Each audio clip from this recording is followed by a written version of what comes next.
What's up, everyone, and welcome to the 46th episode of the MMA Bourbon Appreciation Society. Jeremy Johnson, along with Jim Range. Craig Nasello is on assignment tonight, but he is in the comments, so of course, feel free to talk trash to him there. So, tonight, Jim, it is just us. Yep. It's been a while since we've had to do one of these, but we wanted to make sure that we got the show in. We've had some issues getting the last couple weeks, so everything's there's been a lot going on, a lot of shows. We really wanted to hit one for Memorial Day. Yep. And so that's what this is really all about today. Another plus. Hit me with it. What was it? Tuesday this week? Monday? Was the 3rd anniversary of our first show. Yeah. Done in the dining room upstairs. That's crazy that we used to do this in the dining room. We should do our 50th in the dining room. I don't know, man. But did you watch it? Like how different Yeah. it's become? Very. I mean, so crazy how different it But has. think about it.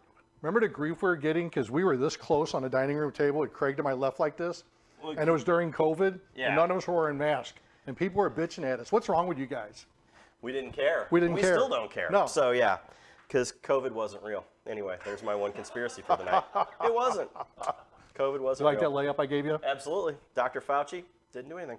All right, here we go. Now I'm going to get canceled finally. Okay. No, tonight, though, like I said, it's all about Memorial Day. And, of course, Memorial Day is really the big kickoff to summer and the big kickoff to drinking, along with, honoring. There's a kickoff? It doesn't go continuous through the year? Some people, they need a kickoff day, and for some of them, Okay. this is a lot of it. So tonight we are going to be talking all about E.H. Taylor for our Sip, Sink, and Save. We have got a ton of them tonight. We also have a cool one for fresh pours tonight. John Parrott from SK Spirits, they actually saw us online and sent this to us. So we are going to check that out for them, kind of blind tasting it tonight. I'm pretty stoked for that. I think it's pretty cool that they saw us and go, hey, do a review for us and share it. So if you do have a product out there and you want it to review, send it to me at the MMA Bourbon Society on Instagram or MMA Bourbon Appreciation Society on Facebook, and we will take a look at any of it for you. So, all right, though, tonight I'm going to make the quintessential summer bourbon drink. And that tonight is called a brown derby. And so a brown derby is a mix of grapefruit, honey syrup, some citrus, and it's kind of a play on a whiskey sour, but the grapefruit kind of takes it a different way. And I'm a fan. I mean, how have you liked it so far? Good. Yeah, it works. It's got that, if you're outside, Yep. It works. It's super refreshing. So we're going to start off tonight and make one of those for you. So we are going to take, of course, get our shaker tin full of the cool Pebble Ice. Do you remember when we didn't even have ice back in the first show? It was so weird. We had a shaker that had the ice in it for it. Yes, because we didn't have any room. So from there, we are going to do a couple of ounces of bourbon, and man. And we have we've built out the set a little bit, though. We've expanded on the set. Yeah, we really have. And we have a lot of different types of bourbons and things of that nature. But what we're going to use tonight, I think, is kind of fun and kind of funny. So we are going to use a little bit of an experimental bourbon in a bottle that you can't quite, if you zoom in, you probably could see it, so I'm going to cover it up there a little bit. But we're going to use this tonight. So we're going to go with 1.5 ounces of this specialty kind of secret bourbon, to which we've all had, and I think we all agree it's pretty darn good. It is. So, it's very good. Then we're going to take some honey syrup, which is nothing more than 2 parts honey to 1 part water. We're going to take 3/4 ounce of that. So is there a hint with that secret bourbon that there might be something else on the way? Jim, there's always things on the way, right? Mm-hmm. So, but we may have, a few, like we have a secret bottle here. We may have a secret bottle here and here. We may have a secret bottle here and here. So there's things going on. So, all right, back to it though. 3/4 ounce of honey syrup and 3/4 ounce of lime juice. Then we're going to take 1.5 ounces of grapefruit juice. This can be fresh, it can be out of the bottle, it can be squeezed however you like it. Whatever you enjoy there, go with it. So drop that in. Now the big thing is we are going to give that a quick shake.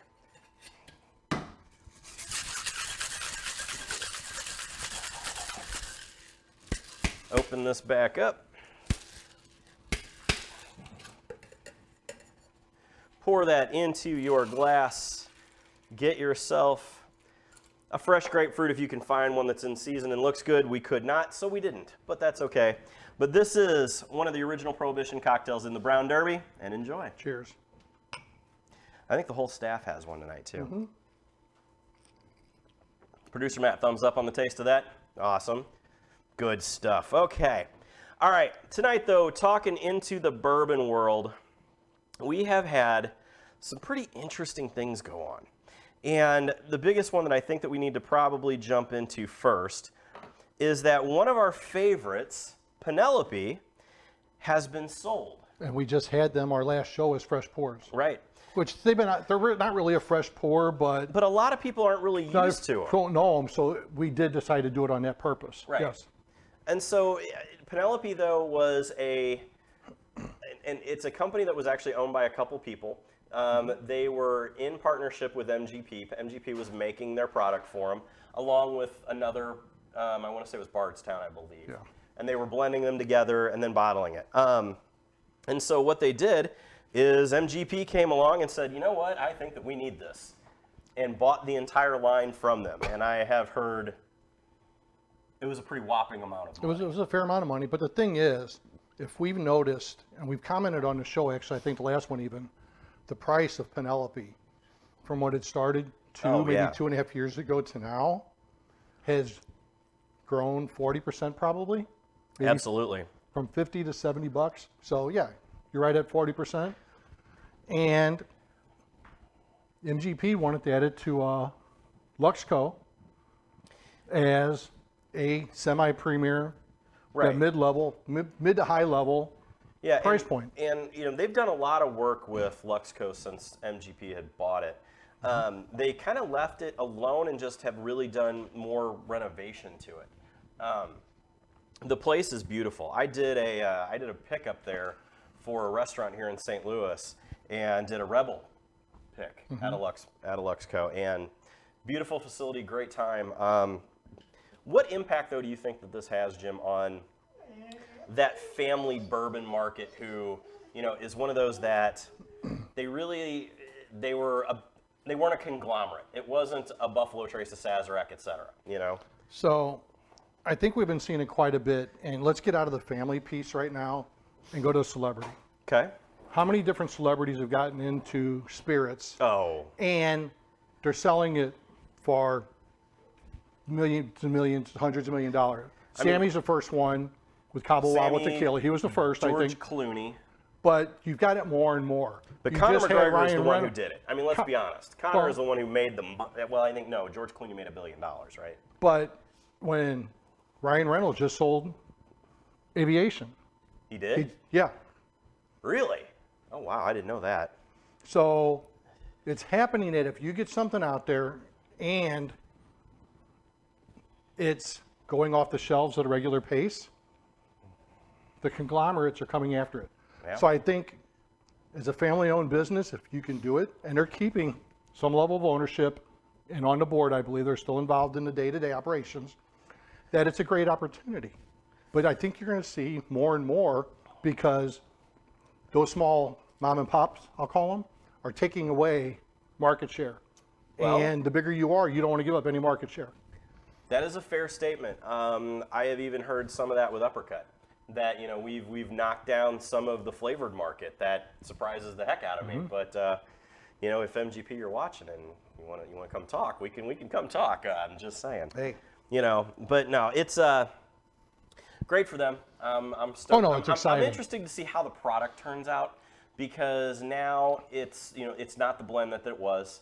But I think that MGP is, no matter how much people think that they're the big bad guys who make everything and they're the big mass producer, they still make an amazing product. Yeah, they put out quality product. You'd be amazed, and we've talked about how many bottles out there are sourced from MGP. Right. Yeah, and MGP has done some crazy things with Remus, and they have all kinds of brands, and they've made for some of the biggest that you probably never know about. I mean, right. 95% rye is basically, for anybody, is made by MGP. So. And they bought it with a purpose of sliding into a price point they didn't have. Right. So they're not going to slack on the product. And Penelope continues to release different variations. Right, the Rio. They're not as much out. Right. They're not as much as Foregate, who every release is different, although they just had the Kelvin release, like the third release of Kelvin, but Yeah, they're getting there. Yeah, the other big one that does that is Blood Oath. Yes. Blood Oath came out with a new pack. I think it's Pack 9. Pack 9. Yeah, so, and I've heard some pretty good things about it too. So We may have to open that one show. you have a Pack 9 now? I didn't know you got one. Man, does your wife know you did that? She saw it. $39.99? Of course. Always. That's how it should be done. All right, guys, so let us know, what is your favorite midpoint bourbon? Let us know in the comments. What do you define midpoint at? Interesting question. I would say midpoint is anywhere between $45 and $75. I think that's I was fair, 40 and 80, I think but that's we're a right fair there with each statement. other. Yep. Also, if you want to jump in the comments, of course, Craig Nasello is out there and will give you all kinds of trouble without even thinking. So, I don't know what he means, but I know they don't, because I don't really know what comment that came from. but it scares me. So, all right, Jim, what other big bourbon news has been out there this week? You know, it's been kind of quiet, but this was a big one with MGP and Penelope, I know. So, I'm really, though, kind of looking forward to Sip, Sink, and Save tonight. I am too. I've obviously been sipping across them. Well, yeah, and because it's going to be a tough call. And I'm mad I didn't make my notes. Was that Emily Graves just released her first release? Now, talk who that is. She used to be the master distiller at Castle and Key. Right. And she went out on her own with some other people. So this has become a thing.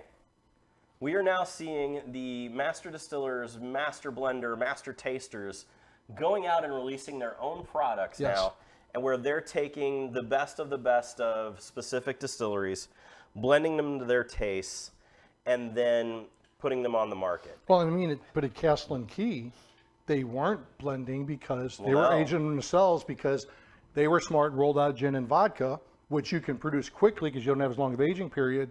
So the rye could age to a 2 to 4 year rye, and then their bourbon could age as well. So Castle and Key, I'm looking forward to their more mature spirits coming out, because they've done it right in my mind. Yeah, they have their Roots of Ruin gin was amazing. Yep. Their first release of bourbon sold out incredibly fast. But that came to mixed emotions. It did came with mixed reviews. I loved the rye when it came out. But so why do you think that we're having this jump? What is the reasoning that all of these people now, like Emily, all of these who are jumping to their own? I think the opportunity is there because you have more people wanting to invest. You've got more mom and pops. You've got people coming in that are willing to spend the money because the opportunity for return is there. I mean, the whiskey market is a commodity. It's a true statement. There is definitely a commodity. But then does that give you the Marianne Eves is who it was, I'm sorry. But does that give you the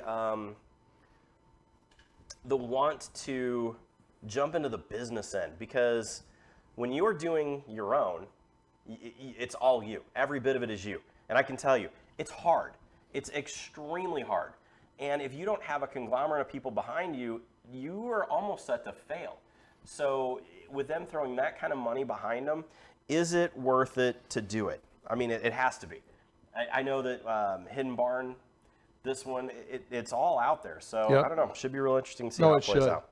So, all right, let us know, though, in the comments, what is, like I said, your favorite midpoint between $40 and $75 for bourbon. So, all right, moving on to what I have been looking forward to this evening, and that is our Sip, Sink, and Save. And it's all brought to you by Unrivaled Realty. Check them out at Brad Carey is one of our best buds, has been a great sponsor since the beginning, even back in those first day shows, man. He tolerated us starting out. Whenever we held the microphones. Yep. Oh my God, that was so. We still got those in the closet. We do, but check them out at Unrivaled Realty, 314-378-6939. It is all about selling and buying properties here in Missouri. Check him out, Brad Carey, at unrivaledrealty.com. So. All right, Jim, tonight you have picked a very interesting Sip, Sink, and Save. First off, let's go over the rules. So Sip, Sink, and Save. What would you sip on a daily basis? What would you save for a special occasion? And what was so bad that you only would do it to pour down the drain? So tonight, we are going to the Colonel E.H. Taylor line. That is distilled and bottled by the Old Fashioned Copper Distillery in Frankfort, Kentucky, a.k.a. Sazerac, a.k.a. Buffalo Trace. But E.H. Taylor, you know, really the founder of the modern movement of bourbon. Yes. He was the one who thought that, you know, it should be a tourist destination whenever he started his original distillery. We brought up Castle and Key earlier for a reason. Yeah, which was That's Castle the original E.H. Taylor distillery. Yeah. If you haven't been there, the grounds are phenomenal. I think Jeremy recalls when we're down there for the first time, I called my wife and said we're changing our yeah, no kidding. wedding site to it. It's beautiful. 100%. You need to go see it. So, but Mr. Taylor was, like I said, literally he was the guy who thought that bourbon should be a destination. He was also the teacher of one Albert B. Blanton, to whom went down to Elmer T. Lee, and that's how you get all these cool whiskey names. So tonight, though, we have what I would say is probably the easiest E.H. Taylors to find, because when we do these, some people, of course, give us trouble that, you know, well, we can never find these bottles. But we have an E.H. Taylor small batch. That's the easiest. That is 100% the easiest. Now, this is a 100 proof bottled in bond. Then we have the E.H. Taylor single barrel, which is also a 100 proof. And then we jump to the Colonel Taylor barrel proof bottle, which this one is 127.3. So that's hot, ladies and gentlemen. All right. Which means I like it. 100%. So, all right. Jim Ray. Producer Matt rolled his eyes on that. He did. I mean, he cringed and everything.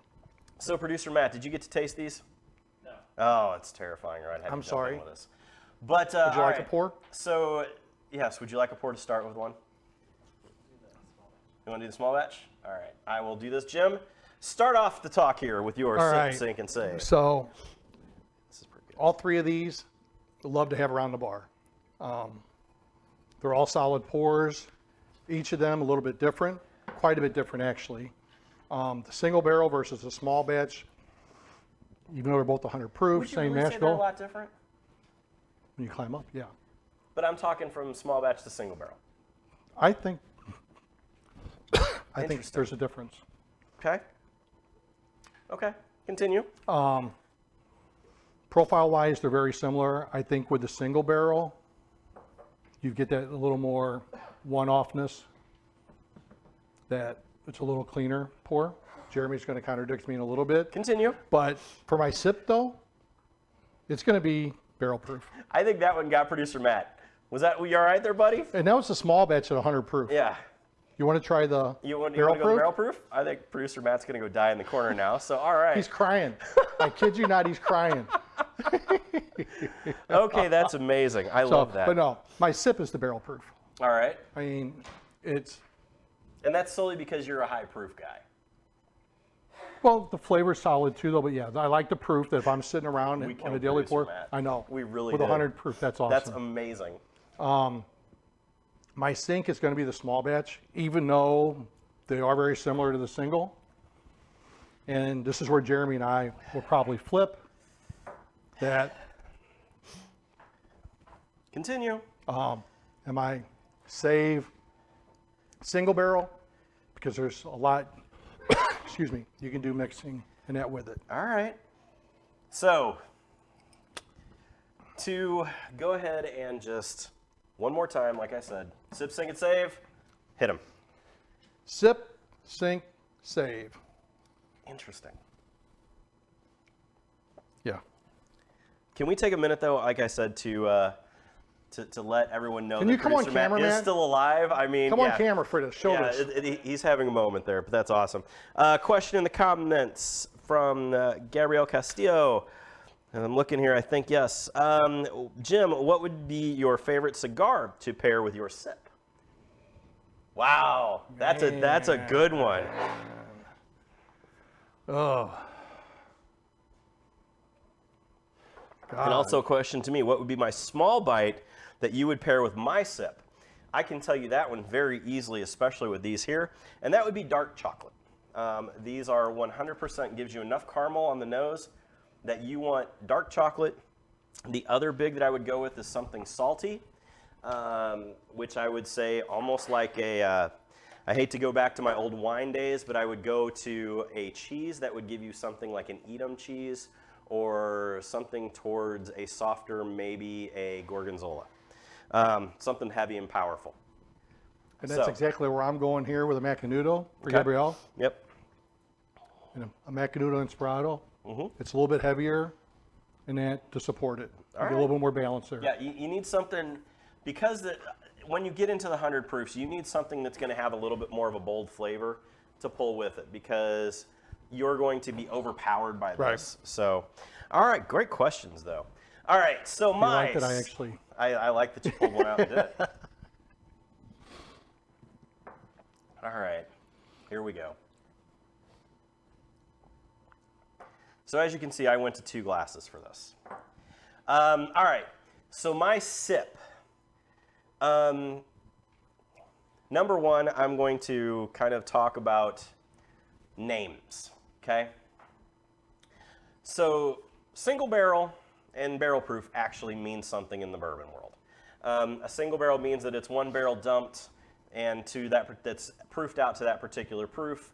This one case being bottled and bond at 100, and then bottled from that particular one. So they should actually give you, the idea of what barrel number it was. That's the one thing that makes Blanton's real big, is that they have barrel numbers, what house they came from, etc.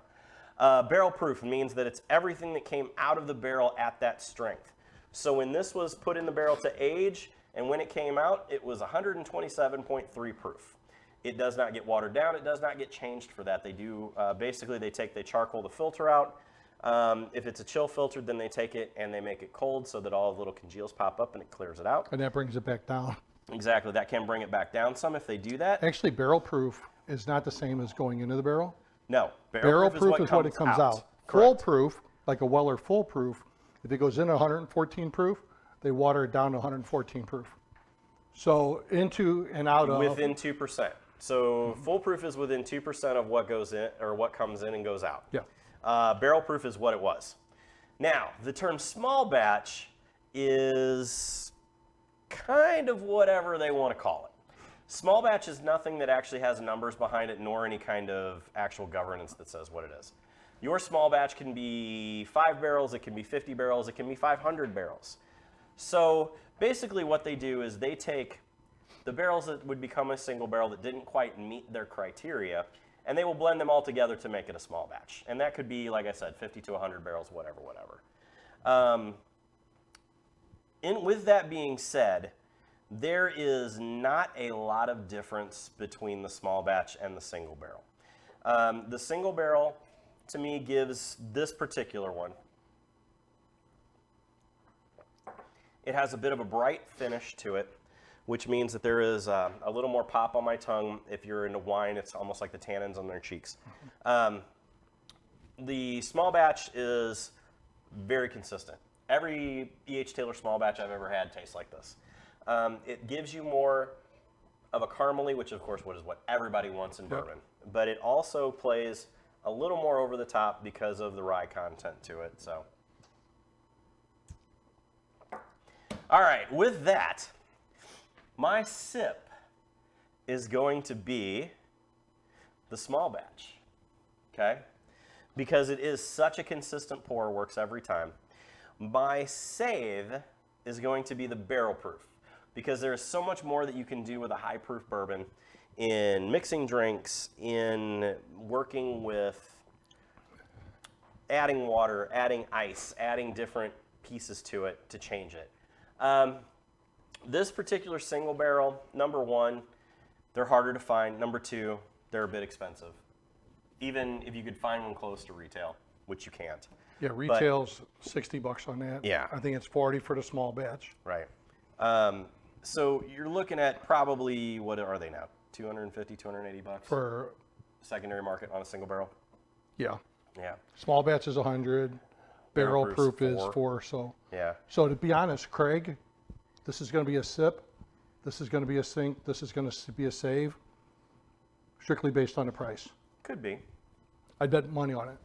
Well, I might flip these two, but that would be a save because of the price, unless it was too hot. But I can tell you that this one personally for me, there isn't enough of the single barrel to make it worth the money. Yeah. So, and actually, if we were playing Is It Worth It on the single barrel on the secondary market, no, absolutely not. It's not.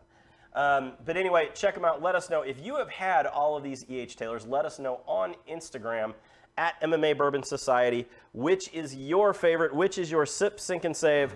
And it is all brought to you again by Brad Carey at Unrivaled Realty. Check them out at unrivaledrealty.com. Great guys to work with. Again, buying or selling a home in Missouri, check them out, Brad Carey at Unrivaled Realty. So, all right, tonight we have a fun one. This was very cool. We were sent, as I keep drinking here, I could mix these together and not tell the difference, and I hate to say that, but it's true. So we have added our Fresh Pours segment here a while back, brought to you, of course, by Smart Distributors. Now, this one tonight was sent to us by SK Spirits, and it is called John Parrott Release 1. Where are they out of? So they are out of, I am not sure. They're out of Louisville, actually. They are a Louisville brand. So I know that they are available in Louisville for distribution. They are only available online for anywhere else in the country. But they took it and they sent this product. This product is basically a blend of 10 different MGP barrels that were 6 years, 8 months old when they were dumped. And basically they took them and didn't like that one. They added 2 6-year-old barrels from the Whiskey Thief Distillery where they were going to be bottling, and came up with a product that they really, really liked. And this ends up being 108 proof expression. I think it's very well balanced. So I really liked it. Jim, kind of talk us through the tasting of how this worked out for you. Yeah, I'm going to go ahead and do another pour while we do it. Of course, because that's how we do it. So we talked about small batch earlier. This is technically small batch. Oh, this is by far small batch. There's 100%. 12 barrels. Yeah, 12 barrels involved in something is next to nothing. It's 6 years. You're going to get about 180. You get 200 barrel bottles out of it. You're going to end up with a grand total of about 2,200 bottles out of this entire setup. So I really thank them for reaching out to us and sending it to us. So let's do this real quick here. As we're going to go ahead and give it a taste. Again, so it's very light on the nose.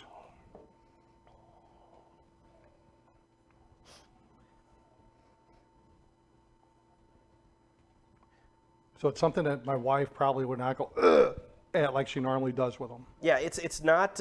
You don't get that big ethanol hit with it or anything like that on it. Even at 108 proof, it's not a big, bold kick in the face.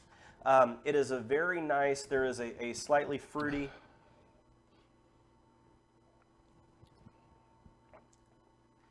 really, like I said, a slightly fruity, a very sweet. I love it kind of takes me to the idea of, it's the sugar candy store. It's the sugar cookie. It's that. I get a little bit of a spice cookie in it myself. Exactly. Not rye heavy spice, but a little bit. The one thing with it, and I think this is for people who are new to bourbon, might enjoy with this, you don't get much on your palate after the fact. No, there isn't a lot of kick to it. But it doesn't linger. You get the taste of it. Even at 108 proof. And it kind of just dissipates fairly quickly, which surprises me for 108 proof. Yeah, so definitely the John Parrott Batch 1 by SK Spirits, like I said.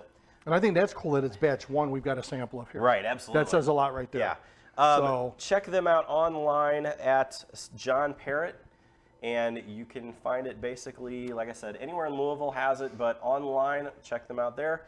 Do a Google search for John Parrott. But again, this is all brought to you by Smart Distributors for all of your needs here in St. Louis. And it does have you can tell it's a 6 to 8 year. Yeah, it's definitely got some, it's got some feel to it. It's got the feel to it, yeah.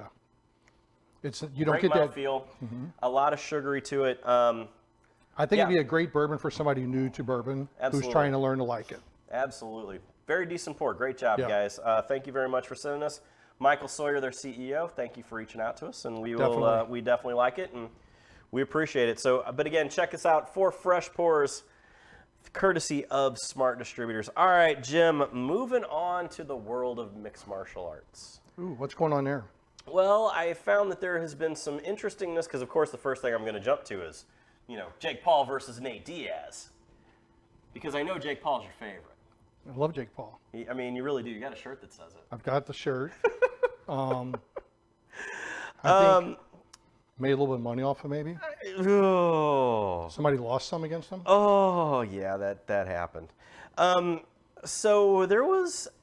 But what about Texas? Well, the whole thing with Texas that got me this past couple weeks is that Nate Diaz is known for his cannabis use, and I mean, I'm sure it's purely medicinal for him, but he is well known in the world of that culture, and Texas has come out and said that, well, you know what? We test for that. I mean, Nate has lit up a blunt on stage at weigh-ins. I mean, he did. He doesn't care. Now, what's going to be interesting is, do they move the fight? Do you think? Because it's coming up. There's no way Nate, with his lifestyle, can pass a drug test. No, at all. And I have not heard officially if they're testing before or after. If he tests after, he's not going to give a shit. If they test before, it's an entirely different story. Because he will go fight, do his thing, and not care if he gets DQ'd afterwards from a test. I would, because then your money is impacted. No, I know, but this is Nate we're talking about. It's not the normal person with a mindset. He's out to prove a point right now, and Nate's going to say, I don't give a shit. Am I wrong? I don't know about that. I think Nate has changed over the years, and I think the Conor McGregor money has kind of made him like money. And I think that that's why he's doing this, number one. And I think that, if there is a potential that this has an issue, I bet they either move the venue, they change the fight date, or somehow it all goes away because it's actually just an exhibition. Yeah. I don't know. But I don't see a benefit in that because nobody's going to pay for pay-per-view if it's an exhibition. Well, yes, they will. Everyone will pay for this. Producer Matt, you going to pay for this? For an exhibition? Really? That surprises me. I'm going to Jeremy's house because I'm not paying for it. I'll drive that night. Wow, all right. And I normally get them all here. You really do. So, all right. I need to go to Jeremy's anyway. He's got a better bar selection than I do. Oh, here we go. I mean, we could go. And he doesn't share. We could go to the bar. I mean, that could happen too. I could bring in a TV. It'll be fine. But leading into the idea of drug testing, now, PFL has talked about, number one, they just brought in Francis Ngannou. And that's a big, big deal. That's a marketing ploy. Okay, so let's go into that first. So this past month, Francis Ngannou has signed with PFL. And apparently it is a massive amount of money. It is a ownership portion, spotting in for PFL Africa. Yes. It is the fact that every one of his opponents will be paid at least $1 million. And so you have been around this business for a long time, and you have been in the big money world of boxing. What is the reasoning for this? Why Francis Ngannou? Why to them? So, if I recall, last week, right after it happened, maybe early this week, Dana pretty much said, "You're stupid. It doesn't make sense." And he wasn't even like a dick about it. No, he wasn't. He just said it doesn't make financial sense. Business-wise, it didn't make sense. And I forget the exact situation. Don Davis, who's one of the backers of PFL, threw out there. And there's a lot that Blockbuster, Netflix. Netflix went to Blockbuster for support, and Blockbuster laughed at them. Blockbuster's gone. Netflix is thriving. Well, they're going through some shit now, but Don Davis pretty much said this. He made that comparison of, we're Netflix, you're Blockbuster. You need to change with the times. I missed that. And if you think about it, he's expanding. He's creating new markets. He's going after Africa with local ownership there. And they're going after a lot of things. Right. And we'll leave it at that on the show. But how? But he's cementing a footprint there. How? Okay, but what is the business advantage to it? Because bottom line, where's the money? They don't sell a lot of tickets to PFL. They don't sell a lot of pay-per-views on They're ESPN. planning on going into these other areas. This is my gut only. Okay. They're looking at new markets that nobody's established in, and they're going to grow the business there.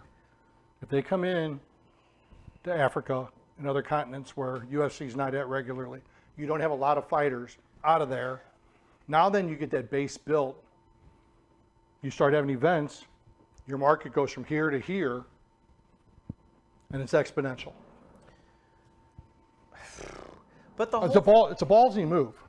It's super gutsy because there is a play of a ton of money here that we have seen in other organizations fall flat trying to do. But he's taking a different model for it. I truly believe that they're throwing it in the round. But are they? Because it's the tournament style. Okay, where did the tournament style come from? Bjorn Rebney in the original Bellator days. Back in the old days of Bellator. Mm-hmm. You know, there's... And what happened with them? They got sold. You know, they got bought out. Things changed. Strikeforce, they're going to have a series where they bring them up. Strikeforce Challenger Series. Very similar concept. Yep. This has been done before. I just don't see...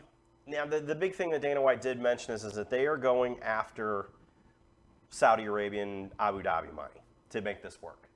And I have heard that they have gotten or are in process of over $300 million for all of the things that they want to do. Mm-hmm. I just don't know as an investor where that all lies. But I don't know. It'll play out very interesting to see how that works. It's going to be fun to watch. It will. I think it's going to be very entertaining as a spectator. So as the spectator side, will you watch PFL simply because Francis Ngannou is there, even though it doesn't look like he's going to fight their heavyweights for at least the next year?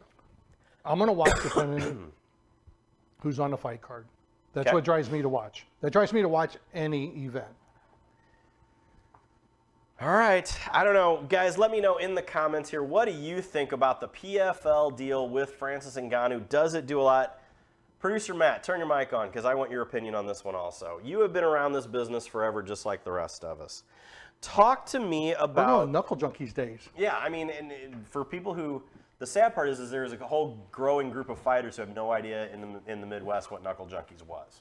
And that's terrible. Are the Impact, Matt, Chris Oath, Scott Larkin had on the local market. Idea, but, and that's a St. Louis thing, guys, for everybody outside. Midwestern. But, so Matt, for this, what are your thoughts on Francis Ngannou going to PFL and what benefit does it have?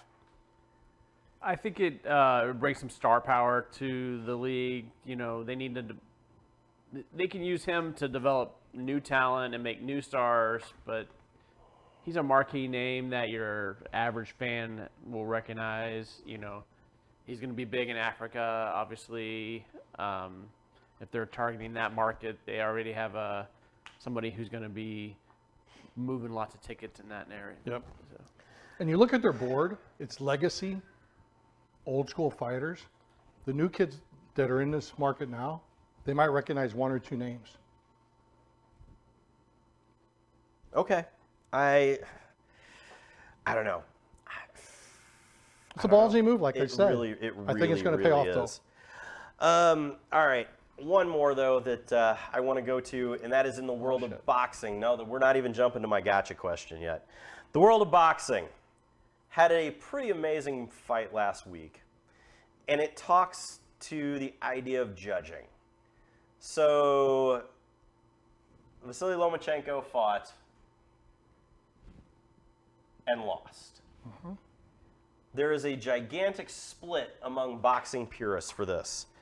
And so, Jim, as our resident boxing expert in this, talk us through the fight, how you saw it, and really, did Haney win the fight? So I'm going to throw out to you before we get into the details. Boy. No. Okay, hit me with it. When you think about a swing round, what's your thoughts and impacts of it? What does it mean when you say there's a swing round? Because when I get into mine, mm-hmm. I want to have the groundwork laid for that. All of our people that are heavy in MMA or boxing are going to get this. Okay, so I look at that as it's the round that you didn't expect. it's where something big happened that changed the tide of the fight.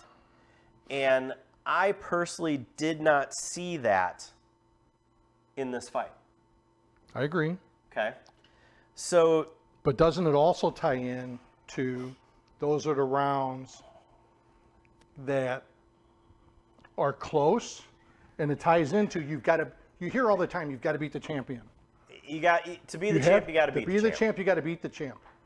When you've got close rounds, in my opinion, and it's just mine watching historically, a close round is going to go to the champion. You've got to do something extraordinary to take that. Okay. And there was several close rounds in this fight. And there is a difference in this than in boxing than in MMA. Because a takedown can change the entire course of an MMA round. Right. Boxing, it's going to take something. It's going to take a great flurry. It's going to take a knockdown. It's going to take putting the champ on the ropes and doing some serious damage to get that round to swing. But again, did you see that in this fight? I saw a lot of close rounds that I felt could have gone either way. I had Lomachenko winning, but it was... I had Lomachenko winning pretty handily. But we're not sitting cage side. We're looking from one particular view that the TV camera's given us. Okay, but here's... So I'll speak exception to that. I get the best shot of every fight that I go to whenever I commentate. Yep. Because I sit there, and not only do I have it right in front of me, but I have a monitor that jumps to every camera angle at that point in time. I can watch a boxing match from home and get the same base effect of what I'm going to see as I'm calling a commentary fight. Mm-hmm. So I don't buy that one. But Continue. No, but what I'm saying with that is, when you look at the approach of it, and it's historically true in boxing on close fights, that a close round goes to the champ no matter what. Goes to the champ. You have to win that round outright to get it. The early rounds, Haney didn't win them. I don't feel. I don't either. But they went to him. You had one judge, round 10, that needs to be gone. Ousted, yeah. Because there's no way in hell Haney won that round. Lomachenko dominated that entire round. Of the last 6 rounds, Lomachenko probably won easily 4, if not 5 of them. Right. With the only reason I give Haney 12 is because he did control a little more, where Lomachenko had controlled the fight before that. But there was nothing that he dominated the fight from landing punches and that. And I think part of it is Haney kept landing a body punch. And Lomachenko reacted to it. But Lomachenko controlled the fight. He marched forward. And he landed the left consistently. And that, which, to me, should have given it to him. I 100% think Lomachenko won that fight. I want to know what all of you think out there who are boxing fans. Did Lomachenko take out Haney? Producer Matt, did you watch it? Nope, doesn't care because he doesn't like boxing. That's fine. All right, be that way. All right. Might as well have Craig on the show. Yeah, really, because Craig doesn't care about boxing either. He hates it. But I do agree with Craig. Let's pay the guy who only fights one time a year. Is talking about Francis Ngannou. Marlene Kelly jumps in with only average pay-per-view numbers, but that doesn't matter. And then we also have Eric Polo jumping in the comments who says hello to me. Hi. He's another one of these kids who have no idea who like Knuckle Junkies is because he's too young to be in this sport. But that's okay. Can we get Knuckle Junkies back? Yeah, really. I mean, you know. That's a solid. Did you see that? You're like, yeah, things going on there. That's fine. Small batch wore off. Exactly. All right. And finally this evening, I am going to something that all you kids out there watching tonight probably like, and that is TikTok. Now, I am not a gigantic TikTok fan. I do have one. I do post videos on occasion for all of my products, including the whiskey, the barbecue sauce, and even us. There's a great video of Craig dancing out there on TikTok if you can find it. I'm not going to tell you where it's at, but it's out there. So my whole thing is, I saw this video while scrolling on TikTok, and this goes back actually to bourbon. It was from the guy that owns Dano's Seasonings. And he said, I got to have a drink for this one. Yeah, because I about fell over.